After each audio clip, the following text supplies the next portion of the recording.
Bem-vindo ao Entre Nós. Museus e Casas Museu é o tema do programa de hoje. Vamos conversar com o Dr. Elvio Melim de Sousa, diretor da Casa Museu Leal da Câmara.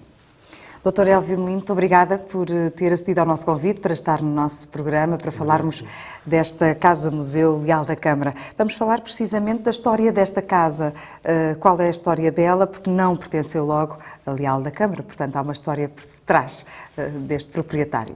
A casa foi comprada pelo mestre Leal da Câmara em 1923, mas antes disso foi um hospital de campanha das invasões francesas para a recolha das tropas portuguesas que na debandada de Torres para Lisboa foram ficando pelo caminho. E antes disso foi ainda um entreposto de muda de cavalos do Marquês de Pombal, que, como sabe, era conde de Oeiras e tinha um palácio em Oeiras, tinha uma quinta em Sintra, onde está instalada agora a base aérea número 1, e entre o palácio de Oeiras e a quinta de Sintra tinha vários entrepostos de muda de cavalos, e esta casa foi um deles. Depois foi apetrechada e transformada pelo mestre, e hoje é a bonita Casa Museu que nós todos conhecemos. Uma casa que tem uma parte onde ele viveu, não é? Há uma parte e depois há outra parte que não é tão vista pelo público, mas disso já iremos falar. Leal da Câmara era indiano, de Paguim. Como é que este homem vem parar ao nosso país e, afinal de contas, quem é que era Leal da Câmara? Ora, Leal da Câmara nasceu em Panjim, ou Panguim, lá na Índia Portuguesa, em Nova Goa, mas era filho de pai e mãe portugueses. A mãe já estava na Índia há muito tempo com a família, ele nasce lá e aos 6 anos regressa a Lisboa, onde depois fica durante alguns tempos a estudar, e só depois então, já rapaz de 19 anos, 20, é que se torna um desenhador já mais ou menos conhecido, um jornalista, começa a desenhar para a imprensa, sobretudo a imprensa republicana ou clandestina ainda, e só nesse...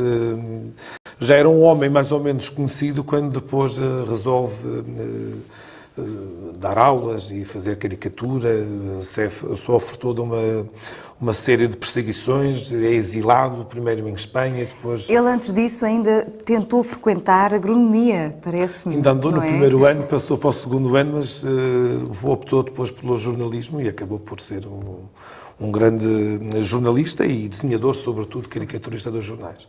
E depois disse-me que ele esteve exilado. Foi isso? Estive exilado primeiro em Espanha, esteve em Madrid durante 3 anos.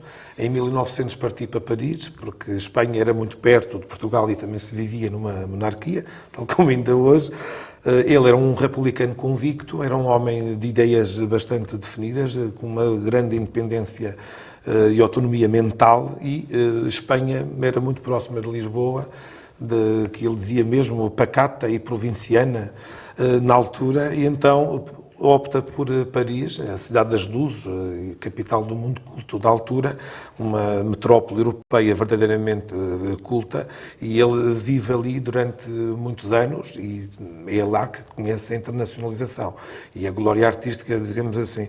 Depois, com o cenário da Primeira Guerra Mundial, regressa a Portugal em 1915 e torna-se professor de raparigas. É aí que ele conhece a sua esposa ou já a tinha conhecido antes? A mulher de Leal da Câmara é-lhe apresentada pela Ana de Castro Osório, que foi depois também madrinha de casamento do casal, e a Dona Júlia de Azevedo já trabalhava com a Ana de Castro Osório, e ela terá apresentado ao mestre, e ter-se-á dado uma paixão, um romance, e depois o casamento em 1920. Ana de Castro Osório, que mais tarde os seus trabalhos serão ilustrados por este desenhista Leal da Câmara. Tal como o nome indica, a Casa Museu Leal da Câmara é composta por 2 tipos distintos de compartimentos, como já aqui falámos, que possuíram uma utilidade doméstica e os que sempre conheceram, desde a sua criação em 1945, uma concepção museal.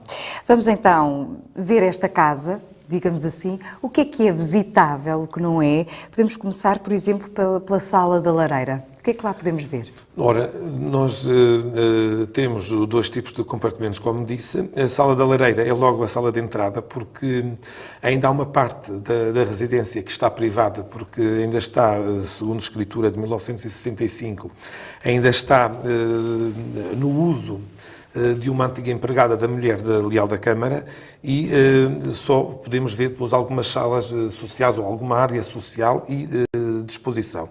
Logo na sala de entrada nós temos mobiliário do mestre e temos toda a ambiência que as casas-museu proporcionam, para além da memória dos objetos, da memória da vivência e de uma obra e de uma vida de uma personalidade. Nós temos os seus recantos onde